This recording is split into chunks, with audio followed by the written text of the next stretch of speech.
Et salut tout le monde, c'est Hugo du Café des Mangas et aujourd'hui on se retrouve pour une nouvelle vidéo. Donc aujourd'hui ça va être une petite review du chapitre 1008 de One Piece. Donc je vais parler de quelques points mais pas de tout du chapitre, même s'il était très bon. Et donc on va commencer la vidéo directement.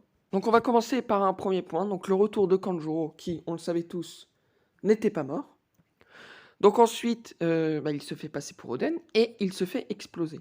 Mais Ashura saute avec lui pour l'empêcher de faire exploser avec les, euh, les fourreaux rouges. Mais ils explosent. Donc pour moi, je pense que, vu comment Oda nous fait des petits...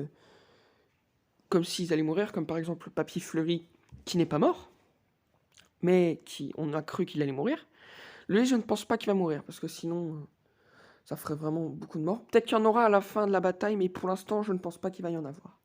Même si c'est très bien amené, je ne pense pas que lui va mourir. Donc maintenant, on va passer au deuxième point.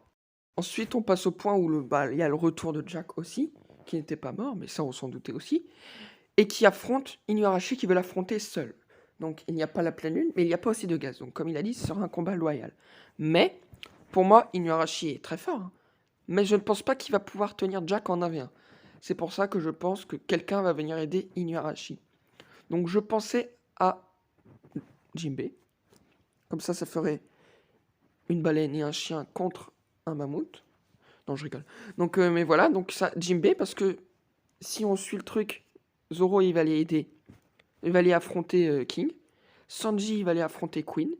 Donc je vois bien Jinbei aller aider Inuarashi pour battre Jack. Même si en 1v1, Jack, je pense, défoncerait Inuarashi. Donc on va aussi parler du retour d'Orochi, qui lui, on s'en doutait tous, n'était pas mort aussi. Mais ce qui est intéressant, c'est que, vu qu'il est revenu, et qu'il est contre Kaido et Big Mom, et contre les autres, c'est-à-dire qu'il est tout seul, en sachant qu'il n'est pas très fort, on peut se demander ce qu'il va faire pour emmerder les deux camps. Et je pense, vu comment il est malsain, qu'il pourrait peut-être s'allier avec des personnes, donc pour l'instant je ne vois pas qui, peut-être Perospero, parce que voilà, Perospero il s'allie avec tout le monde, mais je ne pense pas. Mais il faut faire attention à Orochi qui peut faire mal. Donc ensuite on va s'attaquer à la dernière case, où on voit Luffy qui se fait défoncer, mais bon ça paraît logique, et on voit cette très très belle image de Kaido en mode hybride et Big Mom qui vraiment donne, comme l'a dit Kid, une vision d'enfer. Et ça, franchement, c'est magnifique.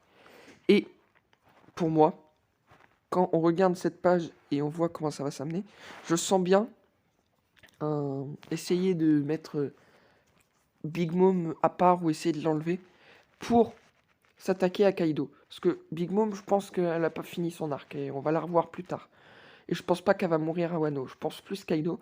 Donc je pense qu'ils vont isoler Big Mom pour, je sais pas, l'assommer ou un truc comme ça. Je sais pas ce qu'ils pourraient faire. Pas l'assommer parce que c'est impossible, mais ils arriveraient à faire quelque chose pour qu'ensuite ils s'occupent tous de Kaido et qu'ils le mettent à terre. Qui après puissent le défoncer eux-mêmes. Et j'aime bien ce dialogue car Kaido il a vraiment du respect envers Luffy. Et ça annonce du lourd quoi. Mais surtout qu'il y a un point que peut-être tout le monde n'a pas remarqué. C'est que sur cette dernière page, on voit Zoro et on voit son...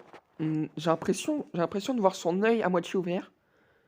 Et peut-être qu'il a commencé, parce que même si c'est une blessure ou un truc comme ça qui s'est fait avec Mihawk, peut-être que c'est un entraînement et qu'il peut la rouvrir derrière. Donc moi je suis toujours de l'avis que c'est peut-être quelque chose. Mais je pense que là, il va peut-être l'ouvrir. Bah, peut-être l'ouvrir. J'ai l'impression qu'il est à moitié ouvert, donc à voir. Mais c'est intriguant tout ça, quoi, voilà. Donc j'espère que cette petite review ou analyse du chapitre 1008 de One Piece vous a plu. Donc s'il vous a plu, n'oubliez pas de vous abonner et de liker pour nous soutenir, ça nous ferait extrêmement plaisir. Et de commenter ce que vous avez pensé, vous, du chapitre, si vous l'avez apprécié ou pas, si vous avez des théories ou pas. Et on va se retrouver donc la semaine prochaine pour une nouvelle vidéo. C'était Hugo du Café des Mangas. Salut!